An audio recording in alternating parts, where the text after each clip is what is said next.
to RAREfest22. I'm Eddison and this is my brother Raife. We're sorry we can't be with you tonight, but we're excited to bring you this Mythbusters session and special quiz. We're part of Rare Youth Revolution, which gives a voice to those like my brother with a rare disease and to their siblings like me. My rare disease is called xeroderma pigmentosum. It affects less than 120 people in the whole of the UK. It means, amongst many things, that my skin cannot be exposed to daylight and most types of artificial lights. It is part of the reason why I can't be with you this weekend, but we are really happy to have the opportunity to join you virtually. Now we're going to introduce the Mythbusters session. Well, you might not know what a Mythbusters session is, but what it is taking people's silly ideas and telling the truth about living with a rare disease. For example, if my skin gets exposed to UV light/sunlight, my brain doesn't shrink, and I'm not a vampire. Can you believe people actually thought that? Roll the VT!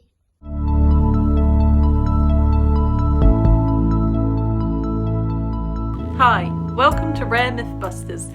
In this video series, our youth team have taken the time to dispel myths and misinformation about their rare condition or disease, or someone that they care for. I'm busting the myth that you have to look or sound a certain way to have a hearing disability. Cholesteatoma is a hidden disease, which means it's hard to spot, and you could basically walk around your whole life and no one would know you'd had it or have it. If someone is quite softly spoken or I can't hear them and I explain that I can't hear them, sometimes they will speak up and that's problem solved, but sometimes because they probably can't see or don't understand that I can't hear them, sometimes this means that they don't change the volume of their voice. My advice would be don't assume that someone doesn't have a disability just because you can't see it when you first meet them.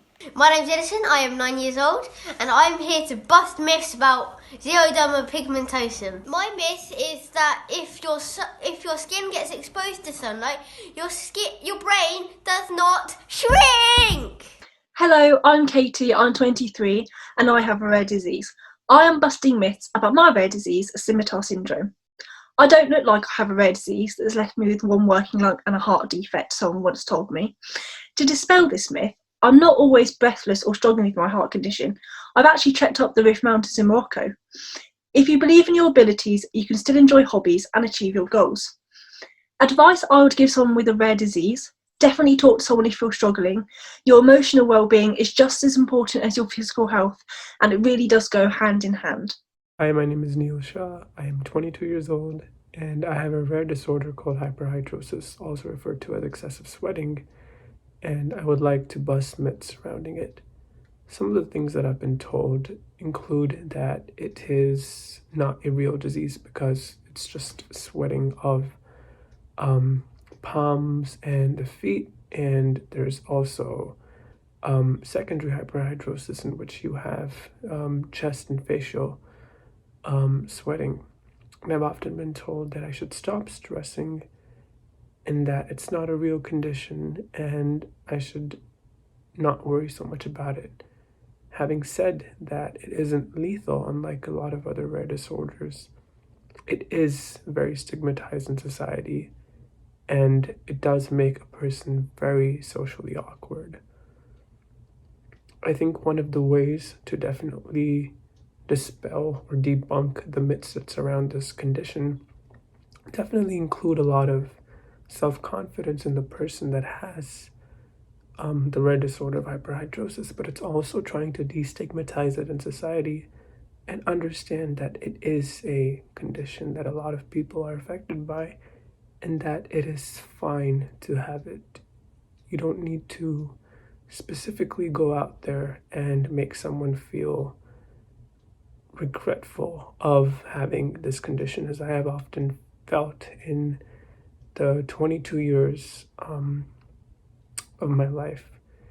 An interesting anecdotal incident I like to share is when I was 8 years old. I was standing in a temple line in India in the scorching heat. And because of hyperhidrosis, especially in hot climatic conditions, my feet started sweating, and there was like a puddle of sweat that my feet were drenched in. A couple of other kids in the line started yelling at the top of their vocals, "Look, that kid just peed his pants," in Hindi. And it was one of the most embarrassing situations ever of my life. But I've grown from that. I've grown to accept and learn that it is the reality. And of course, I can't really control what other people are going to say or make me believe, but I have the power myself. Having said that, while I can definitely work on how I react to situations or how I feel embarrassed in a lot of these situations, if society as a whole understands that there are a lot of things that can be done to destigmatize this condition, it would be a great step for people like me that have this. Thank you so much for listening to my story, and have a great rest of your day. Hi, I'm Dana, and I'm the founder of Cookies for Cures. We are a non-profit run by kids for kids, and we raise money to fund research into rare pediatric diseases by baking and selling cookies. Today I'm going to be busting myths about rare diseases. So, each rare disease is rare, so having one should be too, right? Well, it turns out that this is not the case. Each rare disease is rare, but having one is not rare at all. 1 in 10 people will have a rare disease, and around 300 million people are living around the globe with a rare disease today. Rare diseases affect us all in some way, so I think that we should all care about them. My advice is to care about rare and to be an advocate. My name is Gemma. I'm 16 years old and have a rare condition called hyperacusis. Today I wanted to bust a myth people have about hyperacusis, which is that the pain people with hyperacusis get from noise is psychogenic and will improve using a combination of gradual exposure to sound and counseling. Although unfortunately most medical professionals still believe this, new research findings are coming out that show that there are actual neuropathic and etiological mechanisms responsible for the pain people with hyperacusis get from sounds. Currently, the 3 hypothetical mechanisms behind hyperacusis are 1. Cochlear type 2 neurons in the cochlea, which are actually pain fibers and account for 5% of cochlear neurons. 2. Middle ear mechanisms triggering the trigeminal nerve. And 3. The auditory signal going to different cortexes in the brain, such as the somatosensory cortex or pain center, rather than just the auditory cortex. My advice for anyone who has hyperacusis is to remember that you are the expert in your body. Don't let anyone tell you that your pain is all in your head, no matter what their credentials are. Keep researching and fighting for yourself. And remember that scientists don't even have a functional model of the normal human auditory system. And there are many chronic pain and inner ear conditions today that doctors now recognize to have physical mechanisms that were previously thought to be psychogenic. Hi, my name is Lacey. I am 10 years old and I'm big sister to Mila Bell, who has Beckwith-Wiedemann syndrome. When my mum was pregnant, they would always tell her that Mila Bell wouldn't have a good life and that she would be seriously affected by her BWS, mainly because of her size and the risks that come with Beckwith-Wiedemann syndrome. I want to show people who don't know about Beckwith-Wiedemann syndrome that it's okay to be different and it's okay that you are a little bit bigger. It just means you have a little bit more love to give. Even though Mila Bell is coming up to 1 year of age, she tries on my clothes as she is bigger than normal. Her condition doesn't change her, it makes her who she is. She's happy, she's loving, and most of all, she's the best little sister anyone could ask for.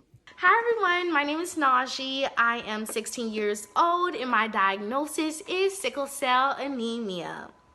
I am busting myths around my rare disease, sickle cell anemia, which is my condition that my sisters and I have been living with since birth. I would have to say one of the myths that I hear a lot of people saying, or a lot of people may think, is that only African Americans is born with sickle cell anemia. Well, that's not true. Sickle cell disease can affect people of any race or ethnicity. And if you don't know what sickle cell anemia is, sickle cell disease is an inherited disorder of the red blood cells, and it is more common in Mediterranean people, Caucasians, Indians, anyone that you can think of, or any race. And basically, if you really don't know what I mean by saying that it is an inherited disorder, both of your parents has the sickle cell trait, and 2 sickle cell trait genes makes a whole sickle cell. So that's how my sisters and I came out with sickle cell anemia. And personally, for my family, my dad has this rare gene which made only my sisters and only the girls in my family have sickle cell anemia, which is a shocker. Every family is different, and some family may have only boys that have it, or all of the siblings, but it is very rare. So don't forget to make sure that you look up on sickle cell anemia to get more information. Bye everyone. Mwah.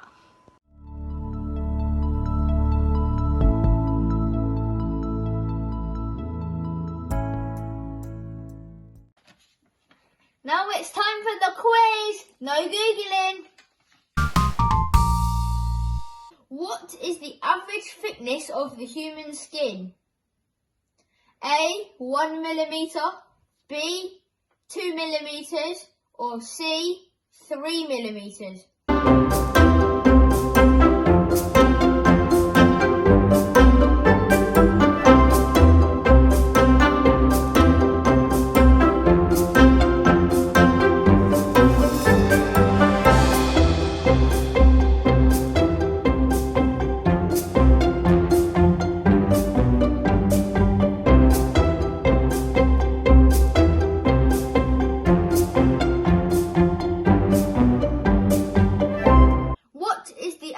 Thickness of the human skin? 2 millimeters. Now, on to the true or false. Let's see if you can get any of these correct. Your thumb is the exact same size as your nose.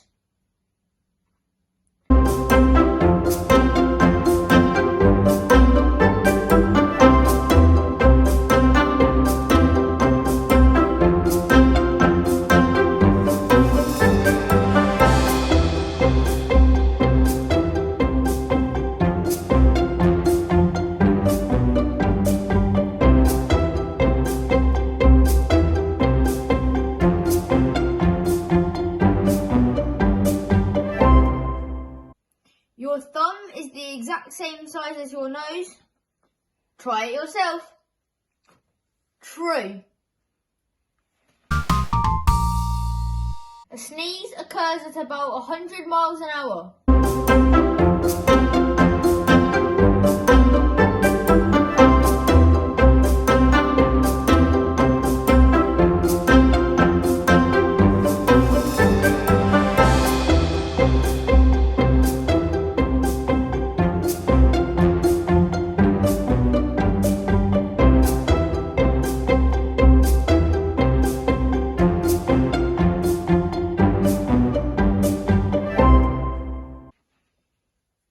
A sneeze occurs at 100 miles an hour. I wouldn't recommend it, but it's true.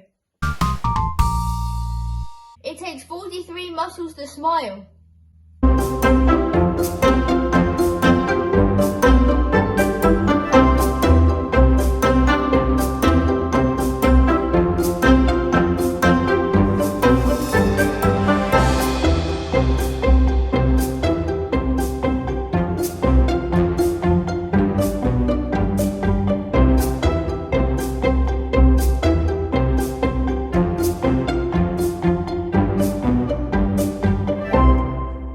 It takes 43 muscles to smile. False. It takes 17, but it takes 43 muscles to frown. So, best to save your energy and smile all the time. Humans have unique tongue prints.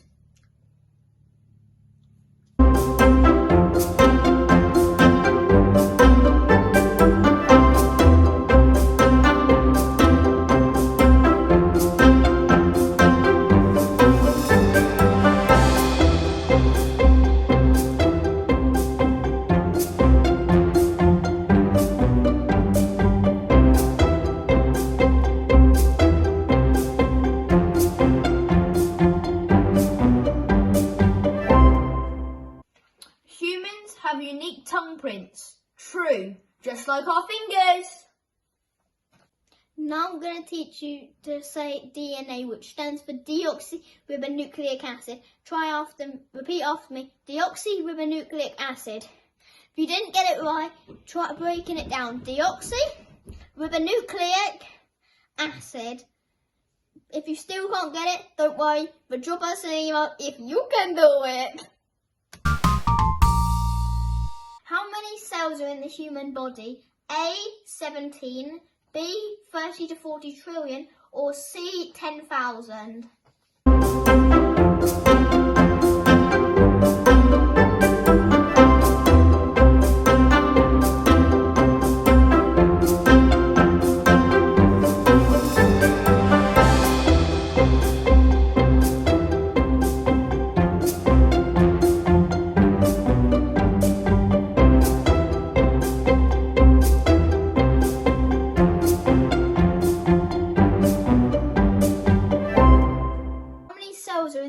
Body? The answer is B, 30 to 40 trillion. But how does that much cells fit in the body like this? It doesn't make any sense. What is the clinical name when one of the blood vessels that supplies blood to the brain doesn't develop? A, internal carotid agnesis, B, neuroanthema, or C, brain vessel gone?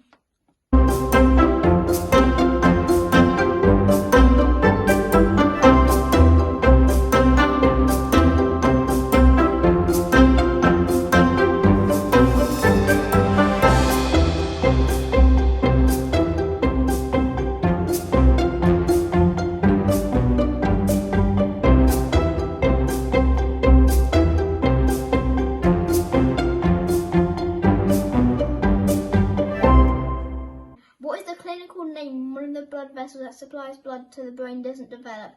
A, internal carotid agnesis. Of course, it has to be the hardest one to pronounce. Which is the most flexible muscle in the human body? A, the eye, C, the cerebellum, which if you didn't know was the brain, or C, the tongue. Bet you didn't work any of those out at the gym.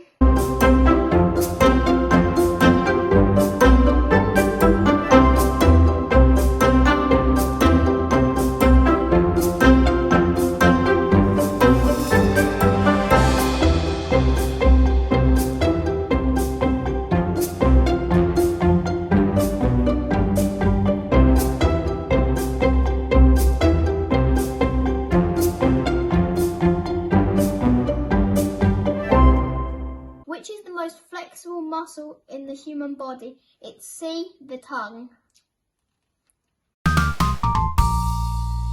On to one of the hardest questions, which involve quite a bit of spelling. Okay, how many letters are in the word deoxyribonucleic acid? You better hope you listened in your spelling lessons.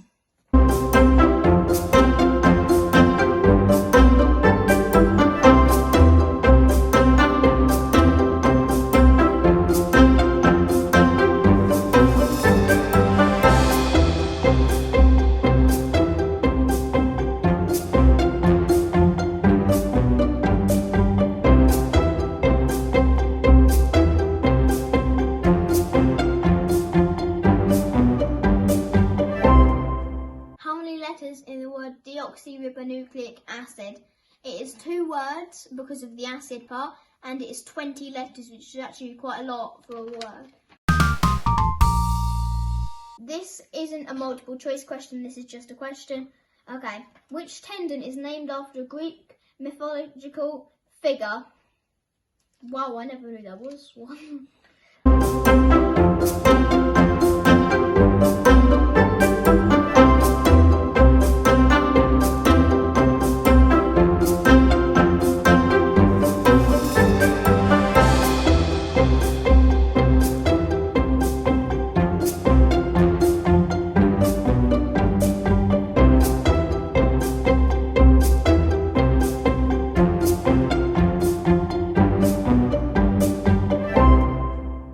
Which tendon is named after a Greek mythological figure? It is Achilles, which is part of our ankle. How many chambers are there in the human heart? A, 12, B, 5, C, 10, D, 4 or E, 6? There's a lot of choices there, isn't there?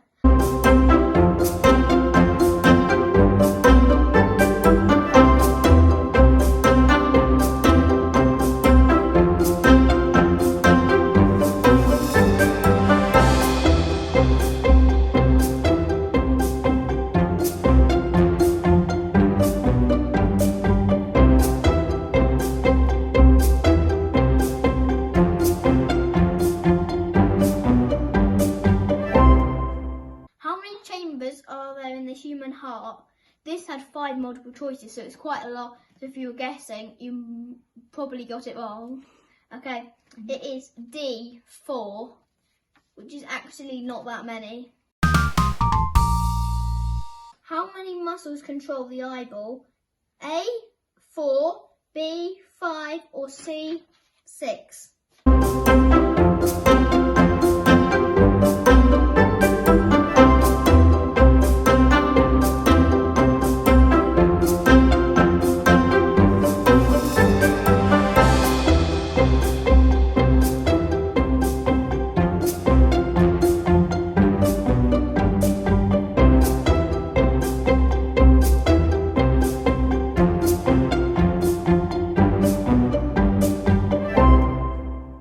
Muscles control the eyeball? It is 6, which is actually quite a lot for just one little oval thing. Thanks for taking part in our quiz. How did you do? Why don't you drop us an email at hello@rareyouthrevolution.com. Have a great evening and a fantastic weekend. Bye! Hello and welcome back to our... No, hang on. No, I was about to say live stream. Now we're going to introduce cerebellum or no.